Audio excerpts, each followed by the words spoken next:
Then we will move to item B, review and possible approval of second phase of our budget repair recommendations for the 2011-12 budget.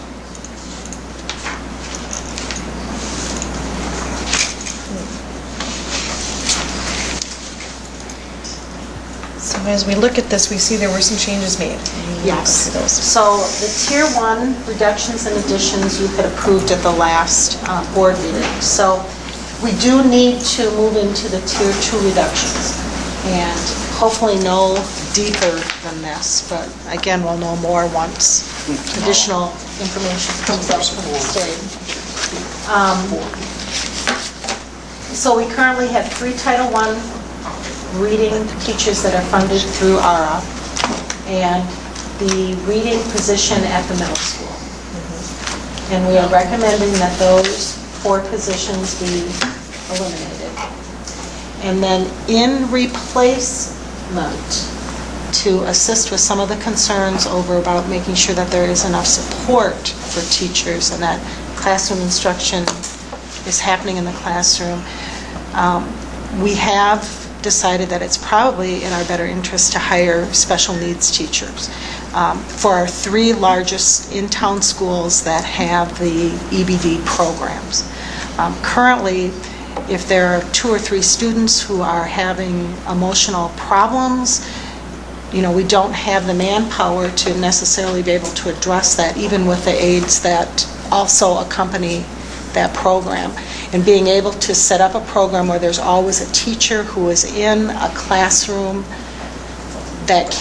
where we can send a student who's being disruptive or who is having an emotional problem or behavioral difficulty, sending them to a location where there's always a teacher to assist would be of great value to our regular teachers in all 3 of those buildings.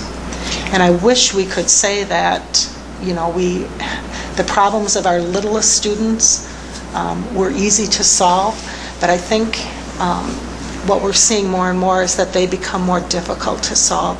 The police don't, and parents don't want police involved with their 8-year-olds or their 6-year-olds.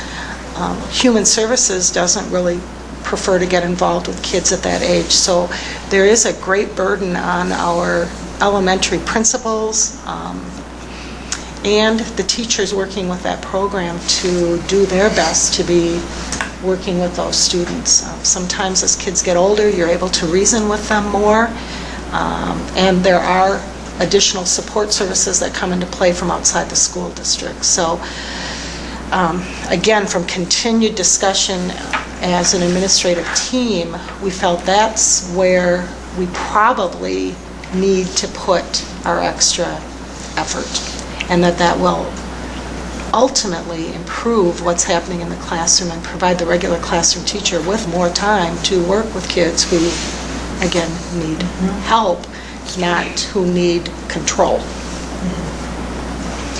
So we're recommending that replacing basically the 3 reading teachers with 3 EEN teachers, but again, the elimination of 1 reading teacher at the middle school that would not be replaced. And then we obviously have changed the other additions that we were asking for. If you recall, I was requesting that we add an additional technology person. We'll hold on that for 1 year. I mean, we are utilizing the services of CISA. We're going to get Teresa Payne involved with them to map out a more extensive plan before we bring in an additional person there. So that's an addition we won't be looking at. And we're talking about the EEN teacher at Robert Cooper. We are able at this point in time to transfer the individual from that position to an open EEN position, so we can wait on that for the time being, and possibly even wait until we need to hire that position, because it is a position that is based on when students from the regular buildings are being removed over here to Cooper for a period of time. It may not be that we need to hire someone until November for that particular position. Cindy, you're speaking to the Tier 2 EEN teacher. Yes, that part-time that was previously ARA funded. So we don't need to approve that. I think we're feeling at this time, if we can get approval for the elimination of the 3 Title I reading, the 1 middle school reading, and then the approval of 3 special needs teachers, that's where we would sit and then wait until we get additional information on the budget. Because at this point, then we can get people moved into their positions for next year and get them going, and then we can deal with additional changes as they come down the pike when we have more information on what our budget truly is going to look like. So out of this total Tier 2 that you have presented, you're really just looking for us to initially do lines 38, 39, and 49. That is correct. If I could add one other possibility, and Cindy probably hasn't had a lot of time today. I did look at it. You did? Good. Thank you. I was worried about that. But we presented at the Finance Committee. Mr. Fucianis had asked us to take a look at it, and the board had to kind of take a look at some different options for transportation, and we did do that. And probably the area that we probably see the most likelihood of probably some savings to the district without a significant disruption to the students would probably be that 5K route that we're currently offering. And right now we have both 5K and 4K students riding a bus, and there's approximately 19 students total riding that bus, and we're doing door-to-door pickup. What we'd like to do is take the 11 5K students, get them on the regular bus, and then incorporate the other 8 students on the 4K bus. So we're not talking about eliminating the current 4K bus, but we would like to take those 11 5K students and get them on the regular routes, and then at that point in time, that would allow us to drop one route for $17,895. Now, I'm not sure you have to take action on that tonight, give you something to think about, but that would probably be something that we'd also look at in that Tier 2 reductions when you address the rest of those at that same point in time. And we probably are going to be asking that we set up one more special board meeting just to look at the budget prior to our June regular meeting, because we will also, have talked about the late bus, and so if you add that transportation cost to these changes with the 5K route, and then if Mr. Kern, he's been asked to put together a plan of fees, we can be looking at the savings that we can, or at least the revenue that we can bring in from fees as well, and present It says that. athletic fees, is that defined as any extracurricular activity or just things that fall into? That is just, that was through Tom, and then right now that was just directed at athletics on a per sport, per basis also. But I also did ask Mr. Curran to check with the other schools in the area to see if there were costs for activities. So to be a member of the chess club, did you need to pay $5 or $25 or, just to see if other schools are doing that as well. Is the goal of the athletic fee, obviously it's not a revenue center, but is it to offset the cost of coaching? Is that what we're trying to do? Or? No, it's the overall was when we initially knew that we had some budgetary issues was to take a look at every area that we have in our budget and in the revenues, not only the expenses but the revenues, and come back with options for the board to consider. In making sure that we didn't just isolate it, that we're just picking one or two different groups here, that we're really looking at it across the board. Every area of budget. So that's the rationale behind those athletic fees. It's not something, I don't know that any of us support or don't support, it's just something that other districts are currently doing, and we ask for that. So the answer to his question is, where does that go to pay for? It just goes into the general funds. General funds. So it would help district expenses. Yes. Okay. So really the expense side more than anything probably, but, well, any of it. It all goes into one Into one pot, and we take it all out in one pot, Right. unless it's a grant. But 45 is not for consideration this evening, correct? Doesn't need to be. 44 and 45 are. Well, I have to admit that I don't know if you would acknowledge as a compromise, but your recommendation for the 3 EN teachers in place of the reading teachers does, I mean, it's hard for me to argue that that isn't an issue. That sometimes the student needing the individual attention is such a distraction that it makes it difficult for the teacher to teach to the remainder of the group. That's We know that. kind of slows me down in my argument, I'm sorry. I do certainly feel those teachers do. Are we able to recover the remedial teachers into these positions, or are their certifications not transferable to that? We are not having to do any layoffs with the ARA-funded positions because of retirements. All right. So we are able to shift people to different positions, and no one, there's not a layoff that's needed as a result of that. I just want to emphasize too, none of us want to reduce any of the positions, but having said that, we do want to get better at what we're doing, and we hopefully are still getting better at what we're doing with what we're presenting, because the bottom line is we still need to raise our test scores, we still need to do better in everything we do, and hopefully this plan will allow us to do that, making the best out of not so good of a situation. So we're looking for a motion or something on lines 38, 39, and 49, correct? Or is there more? That is correct. That is all we really need for tonight. 38, 39, and 49. 49. That's the Title I, for those who don't have the numbers in front of you, that's Title I funded reading, formerly remedial, 3 positions. Tomah Middle School reading, 1 position. Those are for elimination. And then for addition is 3 EEN teachers, EVD, for Miller, LaGrange, and Lemonweir. That's what we're talking about. That's correct.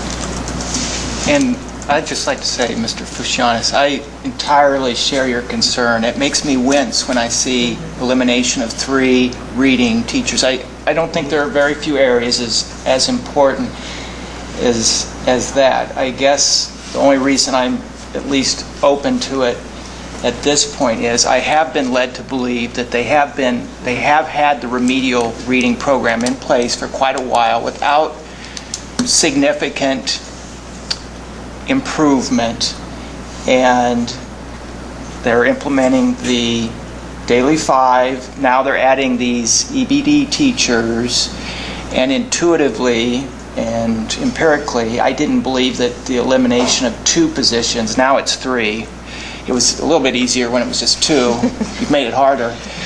But from our presentation, it's always been Yeah, it has been. It's been Okay. 3, And yes. if we looked at middle school, we'd really be acknowledging 4, although middle school did present real effectively, I think last month and the month before, that wasn't going to affect there. And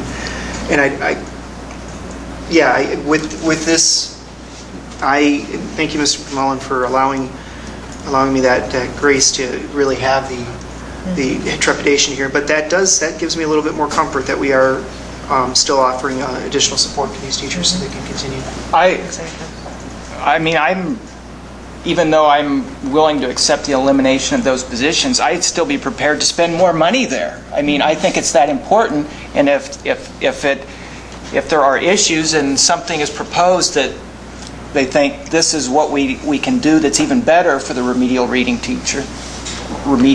program, I would be all in favor of spending more money there. I share your concern. I think it's absolutely critical and one of the most important things we can focus on. I'm not trying to save any money on that particular area at all. I just believe they've given us a situation where they think that we can maintain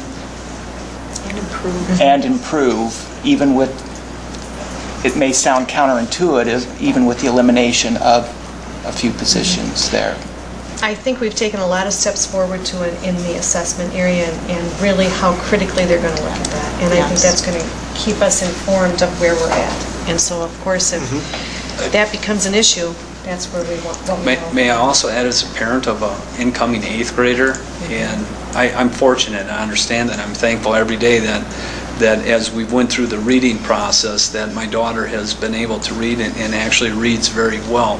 I know how difficult that can be because I have family members who have had kids, and it's not just a struggle in school, it's a struggle every day at home to work with those kids, and it impacts everything. But I'm also excited about the opportunity that now my child, who luckily is a good reader, is going to be able to focus on foreign language. So I think that in itself is a very positive, and I think that's an improvement to the kids also. I agree. And I think switching to having the EEN teachers, it will address an issue that's been ongoing, the discipline of a few students that, you know, disrupt it for the whole classroom. And if there is help to address that, maybe taking them out of the room to be with the EN teacher, it allows for the whole rest of the classroom then to be able to focus on reading. And let's not forget that that teacher could also be working in a classroom Right, yeah, so it doesn't have to be With- taken out. Yes. with students as right. well. I mean, we're trying to get away from the philosophy that these are your students, these are your students, and these are your students. All the kids are every teacher's student in the school, and I'm hoping we're getting there, where it isn't going to be somebody's students. Hopefully we'll be there. So with all that said, I guess I'm going to make a motion that we go ahead with line 38, 39, and 49 as listed. I will second. We have a motion and a second then to approve our Tier 2 reductions on line 38, Title I funded reading, reducing 3 positions. Line 39, Tomah Middle School reading, reducing 1 position, and adding line 49, which is 3 EN teachers that are to be added for Miller, LaGrange, and Lemonweir. Is there any further discussion?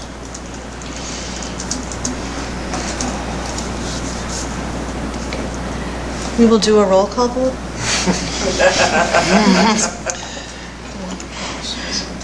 Do that for me. Pam, Yes. Judy, Yes. Jerry, Yes. Gary, Yes. Mary Ellen, Yes. John, Yes. Deb. Yes. Thank you all. And Yes, a lot to thank do you. now. And I Thank do you. want to say I appreciate hearing from you that how important you believe reading is. And the discussions that we've had about this have been wonderful, really, because that's what our focus should be on, achievement, academic achievement, reading. We will come back. If we see that there are problems, we will come back and we will be saying, we've got to have additional help here, this isn't working. We're not going to ignore that. So please rest assured that we will be keeping a close eye on what's happening. We know you will. Well, and I think this all stems again with our strategic plan and our emphasis on that early elementary reading. I mean, that was just proven to be imperative to all of us, so I'm glad we're moving forward. So